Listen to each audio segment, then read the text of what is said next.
بسم الله الرحمن الرحيم وبه نستعين وهو خير ناصر ومعين وصلى الله على سيدنا محمد وآله الطاهرين ولعنة الدائم على أعدائهم أجمعين من الآن إلى قيام يوم الدين.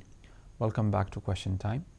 We are looking at understanding nafs, and our discussion is based upon the text of Munajat Shakeen, which is the whispered prayers of the complainers. Shakeen means those who complain to Allah subhanahu wa ta'ala. And this is from our fourth Imam, Imam Zainul Abidin alayhi salam. Like we said, there are about 15 munajat which are really amazing, known as Munajat Khamsatul Ashar. It's in Mafati, and it's also at the it's in the Sahif Sajjadi of Imam Sajjad alayhi salam. In order to give a structure to our discussion, we are following a commentary which is done by Ayatollah Tahriri. However, we are also trying to look at the contemporary issues and attend to these issues which consistently happening in our communities, unfortunately. Before the break, we were talking about the spiritual doctor and the power that they have, and we gave the example of Hazrat Hur. So he himself came to Imam Hussain alayhi salam, and then Imam Hussain alayhi salam took him from Farsh to Arsh, raised him to that level. So therefore, it is Hazrat Hur who came, but when he came, he did not remain and he said that it is me, or everything is me. I have reached to the maqam or to Arsh because of myself. Hussain alayhi salam, Abu Abdullah al-Hussain alayhi salam, is nothing here. It is me, myself, who have done. But as a matter of fact, it is Imam Hussain alayhi salam who have raised him, right? So therefore, the first thing which we were saying, that's I haven't lost the chain of my thought. That's where we started discussing, right? So where do we go? We said aql should be used, that himmat, that courage, in order to control our nafs, that should be there. That himmat, always our desire and our will, because desire is natural, so our desire should be great.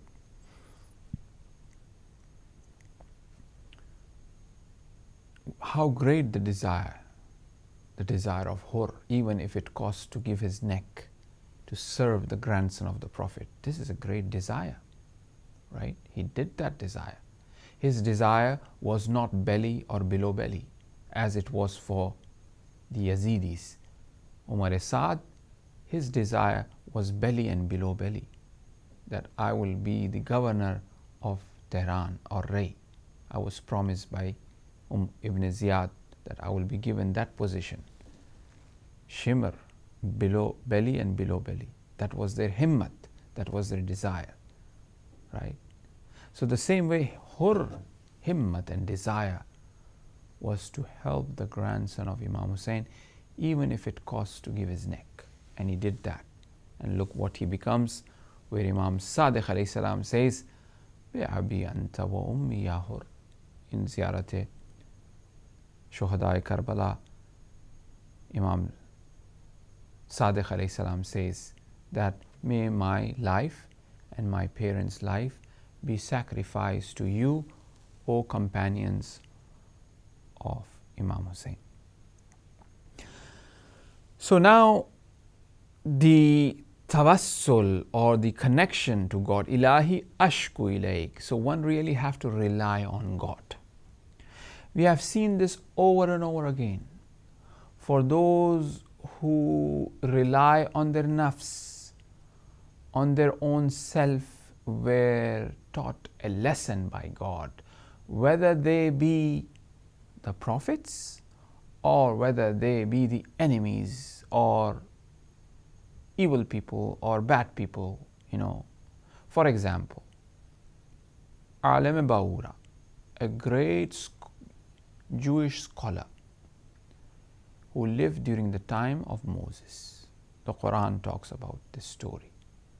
Very famous scholar, very knowledgeable, expert when it comes to spirituality, supplication, and dua. What a pious person! What a piety he got! People used to stand in queue outside his house because he had the power of the Isme Azam, the magic name of God. He had that power, he knew it. And people will come and ask to do dua for him. He was Waliullah, if you want. But within him was the jealousy of Hazrat Musa alayhi salam. A man who stutters, because Hazrat Musa used to stutter when he used to speak or recite the Torah. A man who recites Torah in this fashion, stuttering. I am someone who recites so good. I am someone who have great knowledge. I am someone who know the Isme Azam. But why is it that Moses is considered as a prophet and I am not? This led him to the point that with his donkey he goes on top of the mountain in order to call the curse of God on the Ulul Azm prophet, on the prophet of God. I have done spiritual exercises. I have achieved this. But why Musa been given that? So this I, it is only I who have done it. The success is mine. But the success is given by God and only God. I am really nothing. I have done nothing. So therefore, we have to have this resolve in our nafs. We have to say to ourselves that I am filth. I am really nothing. I am the worm of that gutter in terms of my nafs. It is God who have provided me. Then only we will be able to rectify our soul. If we start thinking that I am the one who have donated 10,000 pounds for the Hussainiya, so I should be the trustee of the center. And when I become the trustee of the center, I want to be there for a lifetime, for example, or I want to be there forever. It is only I who knows how to do the programs and no one else. It is only I who care about this center and no one else. It is only I who could make things happen and no one else. Is that right? What is this nafs? Think about it. Let it go. Sometimes you got to let it go and see what it says, and then come back and see how it returns back to you. Now, reliance on God, that's what Imam Sajjad alayhi salam is teaching us here. Ilahi ashku ilayk. It is only Allah and only Allah who is able to help us and no one else. So when it comes to dealing with certain things, social sort of relationship, we got to keep this thing in mind so that our ego doesn't overpower us. Imam Khomeini, as mentioned by Sayyid Ahmad Rahmatullah alayhi, the son of Imam Khomeini, the commanders in chiefs of the Air Force were having a meeting with Imam Khomeini. And they were explaining him of certain, how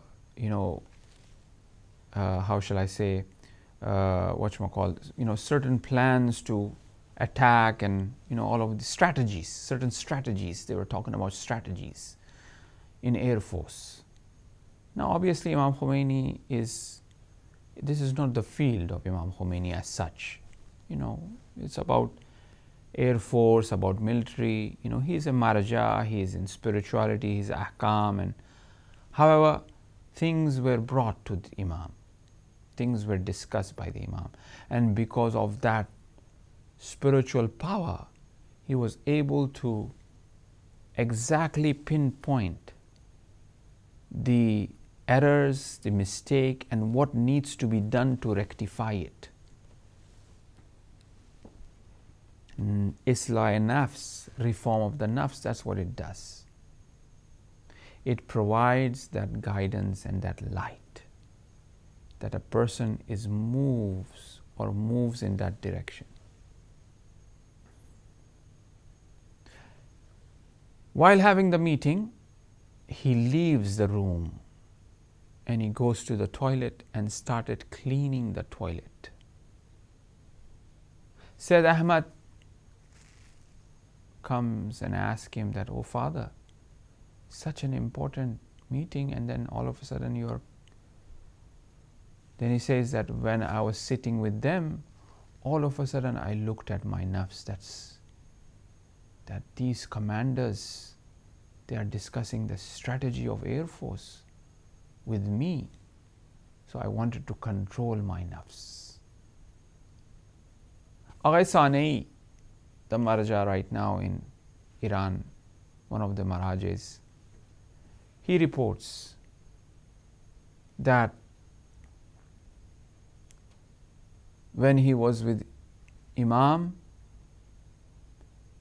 when he was in Iraq, people complained to him that Shah is doing this and Shah is doing that. Imam Khomeini said that the Mardum Bamana, meaning that the people are with me. I am the man of the people. People are supporting me. People are behind me. And then right after that, he was quiet. And then he says to his secretary, Ghaisani, that God punished him for 20 years after making this statement that Mardum Bamanan, people are with me. God should be with you, not people. That's what he says. That was the punishment. It took 20 years to really, just like how Hazrat Yusuf in the prison, when he has the art of interpretation of dreams, one person comes, he says, "You will be free and you will be the cook for the king and Aziz." The other person comes, "You will be killed because of that bread taken on the head and the birds eating." And then he says to the person who was in prison, "You will be freed. When you will be freed and you become the cook, remember me." Why do you remember me? So that you can recommend to the Aziz, to the king, that this Yusuf is biguna, this Yusuf is poor fellow, he has been put into prison for no reason. This Yusuf knows the interpretation of dream. Free him from this sijin, free him from this prison. He complains. He complains to the prison mate. "Oh prison mate, I interpret you, and this is what will happen. So Aziz, the king, should free me." he was punished. Hazrat Yusuf did astaghfar. I should have relied on God for my freedom, not on the king. The prison was extended for a longer period of time. Whether that be the Jewish scholar Alam Baura, when he resolves, when he thinks that he is something, or when the nafs thinks that somebody is something to do, God wakes you up. God tries to wake you up by taking that test, by punishing, by different ways, so that you rely on God. Your himmat, your desire should be God. So that is why we tend to see that when it comes to the du'as of the Prophet or Imam Sajjad alayhi salam, or in other riwayat, what they have said, Rabbi la takilni ila nafsi tarfata aynin, meaning that, Rabbi, O Lord, la takilni ila nafsi, do not leave my soul for myself, to myself, ila nafsi tarfata aynin, Khudaya mara یک چشم برهم زدن به خودم وامگذار, meaning that do not leave my soul to myself, even for the sake of blinking of my eye to myself, that I become disconnect from you, that I think of myself of something, even for that blinking of an eye, do not leave me alone to my nafs, where I think of me something. Meaning that I should be always and always and always remembering God. That is why, O Musa, when you put the salt in your soup, ask God. O Musa, when you put the alaf, the hay, to your animals, ask God. Even for little things, that the nafs should be remembering God all the time. Then only that nafs will be in control. So how to control that nafs? Aql, that himmat. Then another thing is that reliance and remembering God all the time, every time. That one should not end up in the trap of shaitan. Rabbi as-sijnu ahabbu ilayya mimma yad'unani ilay wa illa tasrif anni kaydahunna asbu ilayhinna wa akun minal jahilin. Hazrat Yusuf, what does he say in verse number 33? Rabbi as-sijnu ahabbu, ahab, afalu tafdil, meaning that something which is greatest, like kabir, akbar, akhbath, ab'ad, which we spoke about and gave examples earlier. Ahabbu, it is more lovable to me, Ya Allah, mimma yad'unani, more than what she is doing dawat, yad'u, what she is calling me for. I would rather love to be in the prison than I end up doing and committing this sin. Temptation is there, right? That makr of that woman is there, but who will take away that makr? Who have given that power to that woman to be that way? It is God. So connect to God. Connect to God. The fortune teller, the palm reader might say something to you, but it is God who has made this and your fortune.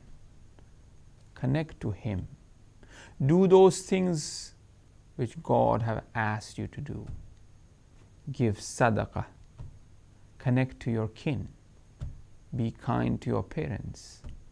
It will change your destiny. And last point, Allah and the awliya Allah and the Ahl Bayt alayhimus salam, connect to them. They have that power to really change that nafs. To really change that nafs. Awliya, they could do that. They could do wonder. Express your love to the awliya. Express your love to God. Right? Cry. Buka'ul uyun wa khashyatul qulub min rahmatillah ta'ala dhikruhu فإذا وجدتموها فاغتنموا الدعاء. Tears of the eyes or crying of the eye, the fear of the heart is from the mercy of God. So therefore, as this is for the mercy of God, when you are doing the zikr, of Allah subhanahu wa ta'ala, when your eyes cry, when you start to fear Allah subhanahu wa ta'ala, it is out of His mercy.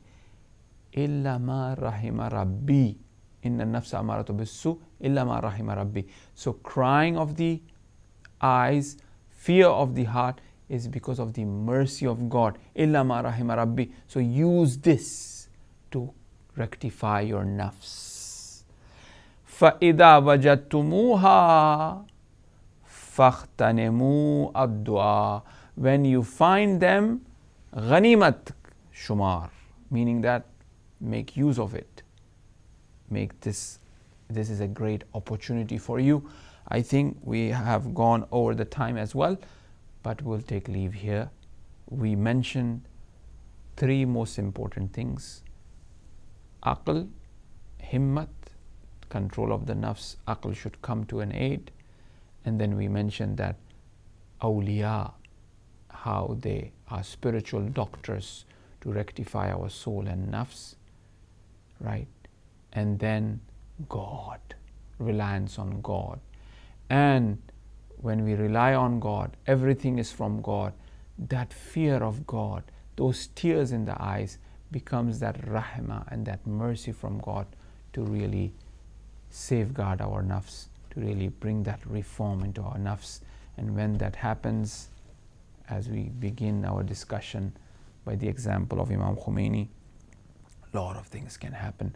Wa sallallahu ala Sayyidina Muhammad wa alayhi tahirin wa assalamu alaikum wa rahmatullahi wa barakatuh. And we hope to see you next week again in question time. Thank you very much. Thank you. Goodbye.